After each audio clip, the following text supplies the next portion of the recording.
તાલુકા કુકણા સમાજના સ્નેહ મિલન કાર્યક્રમની અંદર ઉપસ્થિત મારા આજના સમારંભના અધ્યક્ષ શંકરભાઈ માહલા, સમાજના પ્રમુખ અને ખાસ ઉપસ્થિત ભાઈ વિજયભાઈ અને આપણા આદિવાસી સમાજના ગુજરાત રાજ્યના આદરણીય પ્રમુખ મારા પ્રદીપભાઈ ગરાસિયા. બાકી બધાના મંચસ પર નામ નથી લેતો એટલે કે નામ લેવા જાઉં તો ઘણો સમય નીકળી જાય. મારા પહેલાંના વક્તાએ સમાજની વાતો કરી.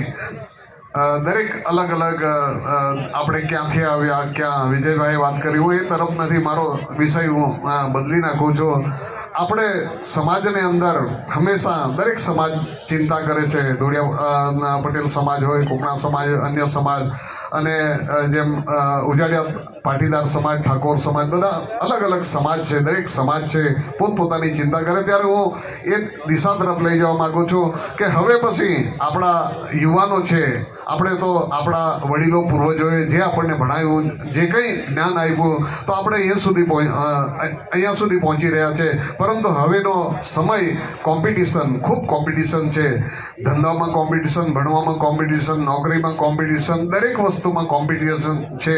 તો આપણે આપણા પરિવારને, આપણા યુવાનોને, સમગ્ર કુકણા સમાજ કંઈક એવું વિચારે કે આપણા જે હંમેશા એક પરિવારની અંદર 5 દીકરા હોય તો બધાનું જ્ઞાન એક સરખું હોય એવું માનવાની જરૂર નથી. આપણી 5 આંગળી છે સરખી હોતી નથી, કારણ કે દરેકનું જ્ઞાન અલગ અલગ.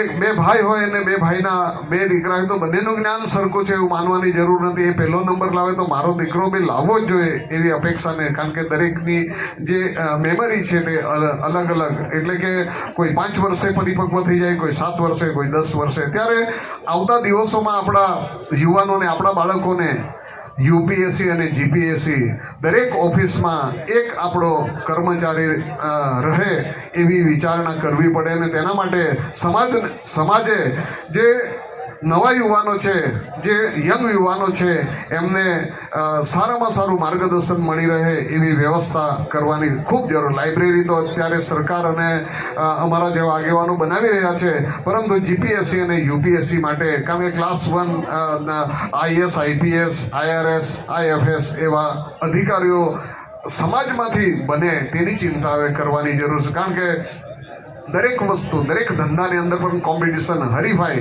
ધંધો વર્ષો પહેલાં અભણ અજ્ઞાન માણસ પણ ધંધો કરીને જીવી જતો. એ સમય નથી, 21મી સદી છે. અને એ 21મી સદીમાં સમાજને આગળ લઈ જઈ અને સમાજને જાગૃત કરીને જેના પરિવારમાં જે સમાજ, આપણો જે સમાજ છે એમાં હોશિયાર વિદ્યાર્થીઓ એને લાવીને, એને માર્ગદર્શન આપીને, એને મદદ કરીને, એને હંમેશા કોઈ વાર પરિવારની અંદર કદાચ એ સદ્ધર હોઈ શકે પણ એને માર્ગદર્શન ના મળે તો એ પાછળ રહી જાય છે. એવા મેં ઘણા મારા પાછળના ઘણા એવા યુવાનો જોયા કે એમને માર્ગદર્શન ન મળવાના કારણે એ પાછળ રહી ગયા છે. ત્યારે સમાજે એની ચિંતા કરવાની જરૂર છે. આવતા દિવસોમાં અત્યારે જ માદળ ઘોંઘડી ઘોડા નૃત્ય છે, એના પર એક વાત કરી દઉં.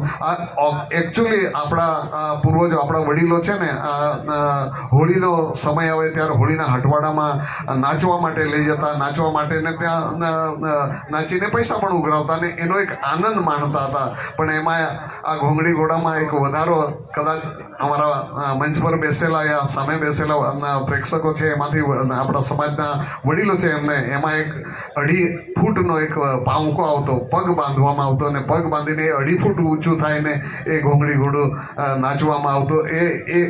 એ પ્રકારનું હતું. ત્યારે હંમેશા સમાજ આજે ખૂબ મોટી સંખ્યામાં વાંસદા તાલુકાના દરેક કુળ તો આપણા કીધું મહારાષ્ટ્રમાંથી આવેલા, એમણે બધી વસ્તુ બતાવી છે. મૂળ તો આપણે મહારાષ્ટ્ર રાજ્ય એક હતું, એટલે મૂળ મહારાષ્ટ્ર, ગોવા જે પટ્ટો છે એ પટ્ટાની અંદર મહારાષ્ટ્રની અંદર આપણા ગુજરાત કરતાં પણ કુકણા સમાજ મોટું છે એ અમને પણ અનુભવ છે. ગોવાની અંદર પણ છે, પણ ભાષામાં થોડો ફરક છે, એના કારણે આપણને ખ્યાલ નથી આવતો. ત્યારે આ તબક્કે અમને અહીં બોલાવીને અમારું માન સન્માન કીધું તે બદલ સમાજનો, કુકણા સમાજના બધા જ મોભીઓ અને મંચસ્થ મોભી સામે તમામ ઉપસ્થિત રહી ખૂબ મોટી સંખ્યામાં અહીં ઉપસ્થિત રહ્યા તે બદલ આપ સૌનો બધાનો ખૂબ ખૂબ ધન્યવાદ. ભારત માતા કી જય. જય કુકણા સમાજ. ખૂબ ખૂબ આભાર. આદરણીય એવા જીતુભાઈ ચૌધરી સાહેબ શ્રી આપનું પ્રેરણાદાયી ઉદ્બોધન માટે. આ વચ્ચે આપણને દાનનો ધોધ સમાજના દાન માટે મળી રહ્યો છે.